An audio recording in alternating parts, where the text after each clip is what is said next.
Don't worry, I'm not going to chug it this time. Hey folks, I'm Shygrim, and this is the Screencap. It came and went. The Nintendo E3 Direct of 2019 just happened a couple days ago.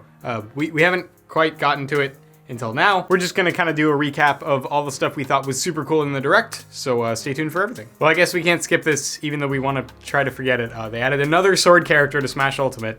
I know.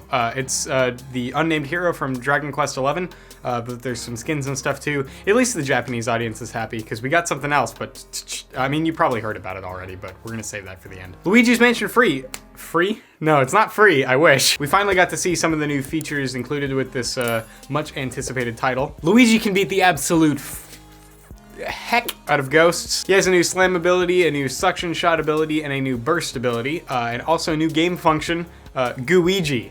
Yes, a Luigi made out of goo. The name is so good though. So Gooigi can do things that aren't normally possible with just Luigi, like he can slip through fences and walk through spikes, but if he touches water, he disintegrates, so make sure he doesn't do that. If you pass someone a Joy-Con, they can play as Gooigi, so it's kind of a nice couch co-op multiplayer mode. There's also a new mode called Scarescraper. I think this was in Dark Moon too, from what I know, but basically it's just a co-op mission-based sort of multiplayer mode. I'm really excited for this. It looks a lot cooler than what I was expecting it to be, because I didn't really I was like, oh, Luigi's Mansion, that's cool, but I probably won't buy it. But now that I've actually seen gameplay, I'm pretty excited for it. We don't really have a release date yet, sometime in 2019. We got to see some more gameplay about the new Link's Awakening remake, and to be honest, there wasn't a whole lot of info about it, but there's a new dungeon builder mode, which looks really cool, kind of a mini Zelda Maker type game. That one's set to release September 20th of this year. The Witcher 3 Complete Edition is getting released on Switch. Maybe we should call it the Switcher 3 now. I know, I'm sorry. It's coming sometime this year. There's also a new Fire Emblem game titled Fire Emblem Three Houses, which we've known about for a little while. It's coming July 26th of this year. That's pretty much all I have to say about Fire Emblem.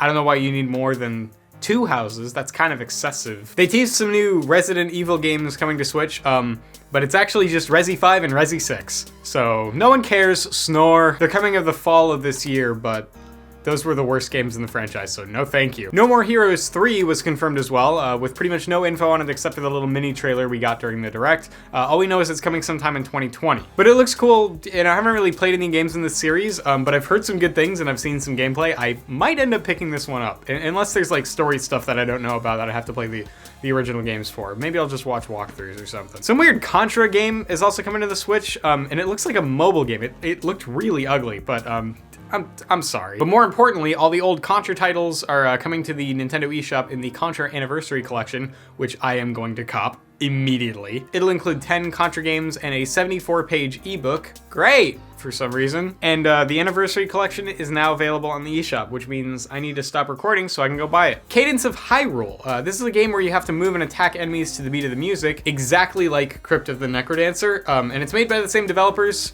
So it's basically just a Zelda skin over Crypt of the Necrodancer, but I'm totally fine with that. It's coming out June 13th, so that's really soon. If you're watching this, it's probably happening today. So the day you are watching this now, it's probably happening. But now we get into the real game we've been waiting for, Animal Crossing, yeah! Woo! Okay, so this new Animal Crossing game called New Horizons starts you off on a deserted island with just a tent.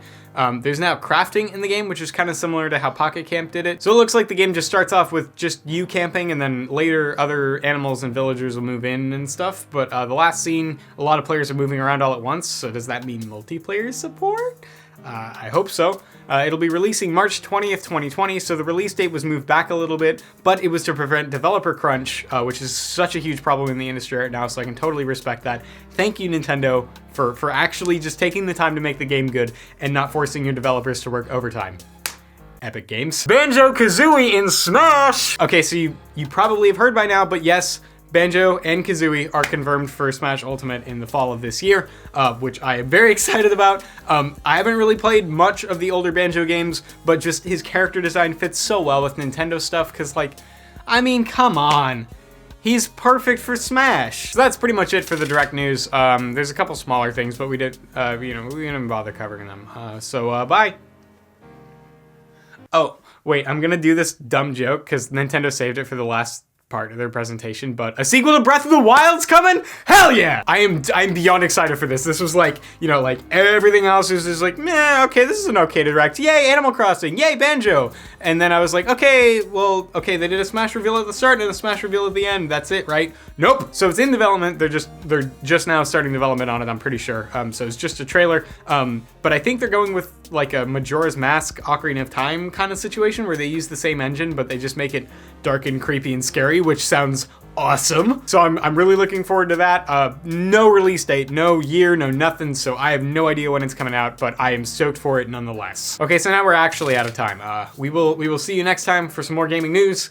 Here are some other videos we have done. One of them, the one on the top, is going to be the Xbox performance conference that we talked about. Anyway, subscribe if you want. You don't have to. We appreciate it though. You could have just called Microsoft's the lesser E3 news. I mean, yeah.